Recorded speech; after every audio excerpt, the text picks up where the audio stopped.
Hi, this is Jodi Smith. I am the president of the board of directors for 2021, and it is already the month of September.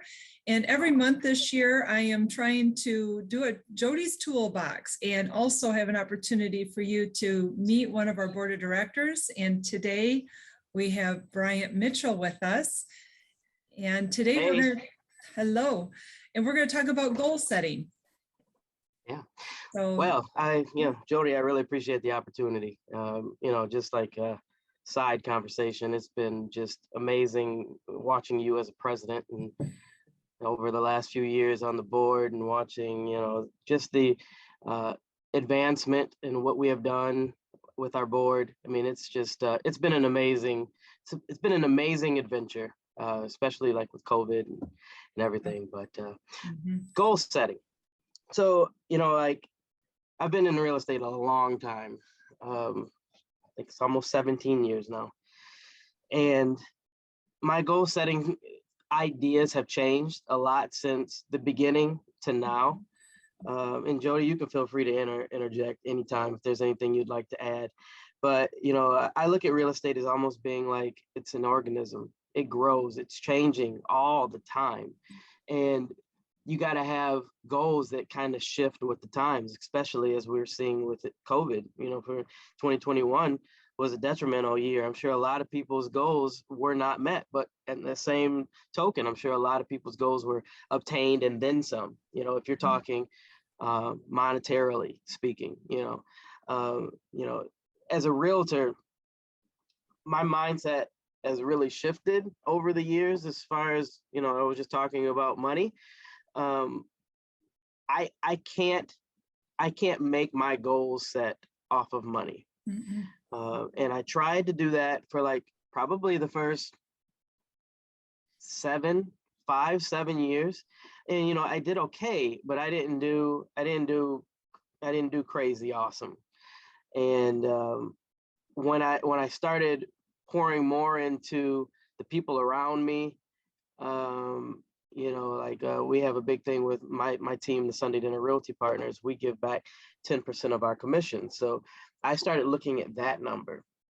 What number could I do to benefit and advance our surrounding communities, our kingdom, to make it better? And you look at different features that are within the community and things that make like your heart kind of like skip a beat.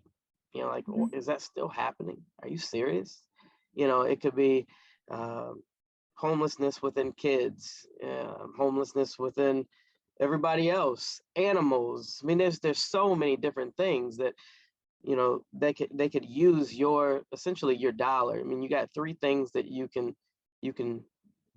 donate: your time, your talent, or your treasure.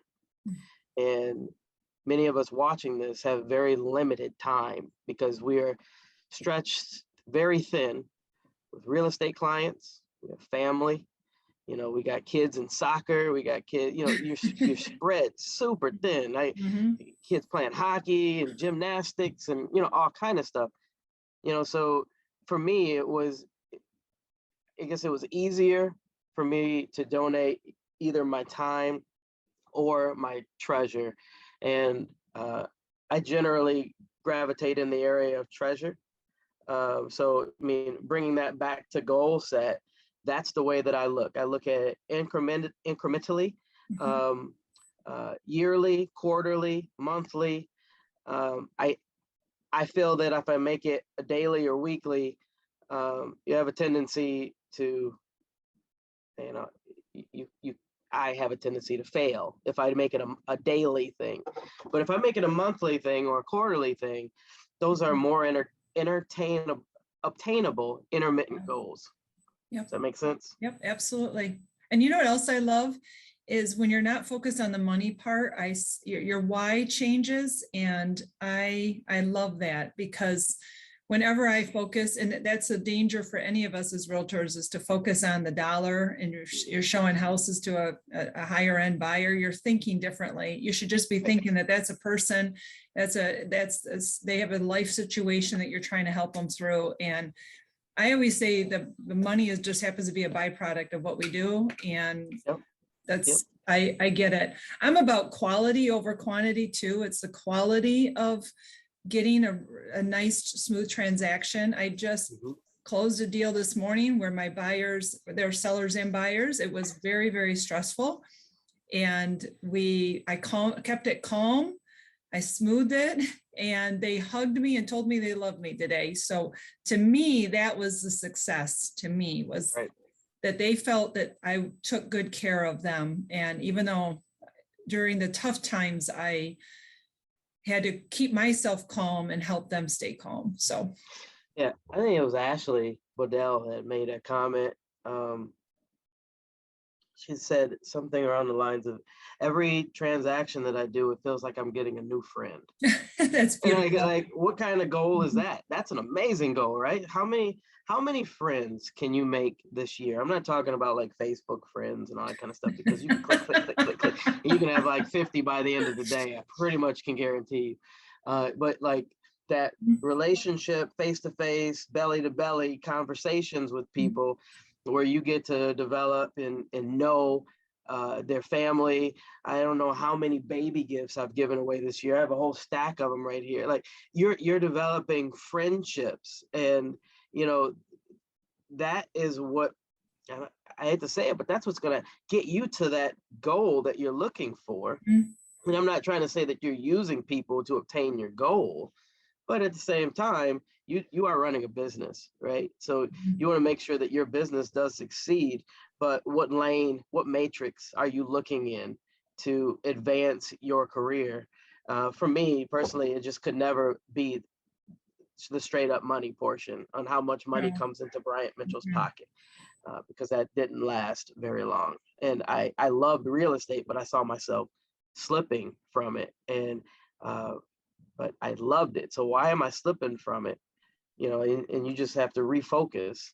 And, when you've been in things a long time, I feel like if you haven't refocused, or you're not growing, or you're getting a little stale, like what are you doing to advance your career? Advancement, set some new goals, yeah. So what do you do this time of year, Bryant? How are you looking at your things this time of year going into 2022? What do you look at your expenses? Are you looking at where, people maybe you've dropped the ball with on leads, or there leads that maybe you're thinking, okay, I know they got kind of tired of the market, I got to get back into a conversation with them? I mean, what other items do you do right now, like September, October?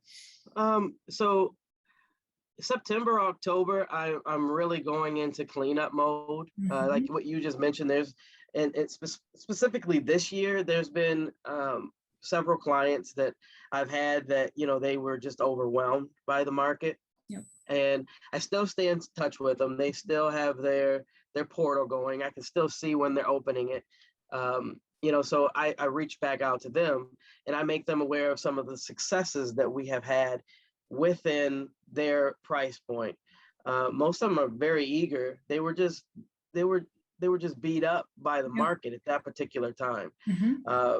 But generally during this year, I mean, if we went back historically, I'm getting ready for deer season. Just saying. October 1st, I'm in the woods, right? Okay. So you're like, oh my gosh, I trend back, right? So I do as much volume as I can, so that I can have my work life integration and balance, so that I can enjoy my life. Because if you're running hardcore 12 months, it's really hard for me personally. This is just for me, to keep that up year after year after year. You got to have that downtime, and that's the way I get it. And I go into relaxation mode. Look, the beard is already starting. So you go to beard, you start, you get up in the morning, you go out, check the tree stands, check your cameras. That's what I do. That's historically, that is what I do. And I love it. I love that you're encouraging downtime, because, when you're newer in the business, like you and I both had those moments, you got to look back at your when you got into the business, and different you were. And you can go at a higher pace the younger you are. At least I felt that way as I've gotten older. And plus, as you get older, you get more things in your personal life. One thing I find really interesting about our industry is, and it's always a fight, is when people want to see you is when it's their downtime. So it's evenings and weekends. And when you talk about soccer games and spending time with your family and friends, that's when they can see you too. So it's very interesting. A couple of things I want to share. A couple of things. One agent, Scott Coop, shared with me, you don't look at your last year, you look at your last 3 years. And I really like that. I think that's really good. It's like, are you excited about what you've been doing the last 3 years? Because you really almost can't take a year, as you know, with our market changing. I really like that. That was Scott Coop recommended that. Another agent is Jeff Moore, and Jeff was a former manager of mine. And Jeff said something that I really liked, and I look at this in my personal and professional life, and this is a good time of year to look at that. About this time of year is when I start getting into my bad habits. I start off the new year with my good habits and everything, and then by September, October, they're starting to weigh. And I've learned that this time of year is kind of when I start getting rid of clients or people on leads that I just know are not going to do anything. It's like, yes, you can still have a rapport with them, but it's like, okay, I'm not going to spend any more energy on this. This is not somebody who's actually going to sell or buy. And I've done stupid things like that where I've worked really hard knowing. And what Jeff Moore taught me is that people are in your business are either an asset or a liability. And liabilities of anybody in our life is not great. So if they're an asset, and I don't mean just financial, but you know that they're building they're a referral source for you. They value you, they respect you, right. Get rid of the people that in your life, and it might hopefully only be 2 or 3, right? But those 2 or 3 can really bring you down. Right. I have a thing for that. So I had, I think it was written a book that I read, and the guy was talking about, he had a background in landscaping, and he was talking about how a tree will not grow strong and straight if it has dead branches. And then he related that to a human that is growing. If you have dead branches, people weighing you down, like that's a dead branch. That branch has got to be cut, unless it's just going to suck the life out of everything else that's doing good. Yep. So it's the hardest thing to do, but most people will realize that trimming of a tree. You trim that tree, it might be the hardest thing that you do, but it's going to be the best thing that you've ever done for your business and for your family and for all relationships in general. Your finances even. Sometimes people cost you money, right? Yeah, very true. Yeah. No, I love that. Do you have one more nugget you want to share with the members as to what you do this time of year for goal setting? Or I really look at, I do very similar. I don't remember the name that you said, but I do look back at the last three years, and I look at where my strong suits have been, and I look at where I've just been terrible at, because I try to do like 2 or 3 things a year that are maybe a little different than I have done in the past. And when I look back at those and they're just terrible and they're not producing anything, I cut them, right? So, and then I reevaluate, maybe there's something else that, I could dip my foot in, that may broaden our brand, not necessarily correlate to direct sales, but it's just broadening our brand of what we do as a company. So that's one of the things that I do. I just sit back and I reevaluate. And once again, a lot of this stuff happens when I'm sitting in the tree stand. So just bringing that back up. I love it. Or fishing, one of those things. So you got to have that relaxation. That's good. I wish I'm not great at the relaxation. I just have one more nugget that I would like to share. And I think a lot of agents already do this, but this time of year or later in the year here, I look at the clients I've had and where did they come from? Were they a past client? Were they a referral? And if they were a referral, it's never, you can never contact that person enough and say, thank you very much for sending so-and-so my way. I really appreciated that opportunity. It was great to get to know them.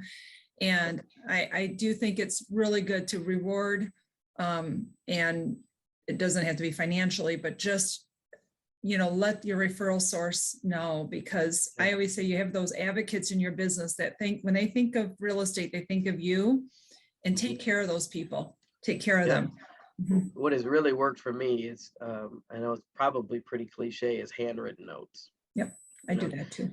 If I just sit down and I write, 10, 15 handwritten notes a week, especially if you have a meeting with somebody that went really well, have a handwritten note, past clients, handwritten note, it just sparks. All of a sudden you'll get a call and it'll be like, yeah, such and such sent me to you. And that's what grows. That's what grows your business. Because if you look back, not trying to get super businessy, but if you look at people's customer acquisition costs, basically what you want to do is you want to keep that as low as possible. How much does a handwritten note cost? Right? Yes. What is it, 25, well, whatever it costs the postage now, 58 cents, I think it is. Yeah, now. so you're talking 58 cents in a card. I mean, you're all in for probably less than $2, right? No. So like you write out, 5 or 6 of those a day or whatever works for you and your schedule, and you just remind people of who you are and what it is that you do. And everybody posts. This is just a little snapshot about what I do, is I'm very engaged with people on social media, and you can see different things that are going on in people's lives and send them a snapshot, write them a letter, say, hey, I'm glad to see that new boat is running well. That's fantastic. When can I come over? Just like a joke, playing around, and it works. You go in people's houses and they have all of those letters. Like some of them are sitting on the fridge. It's just relationships at its finest. That's all it is. Absolutely. And it is about relationships. That's what we do every day. Yep. Well, I so appreciate you, Bryant. I knew that this would be a topic that you and I both would share a lot of common things. Thank you so much, Bryant. All right. Thank you. Yeah. Bye, everyone. Bye-bye.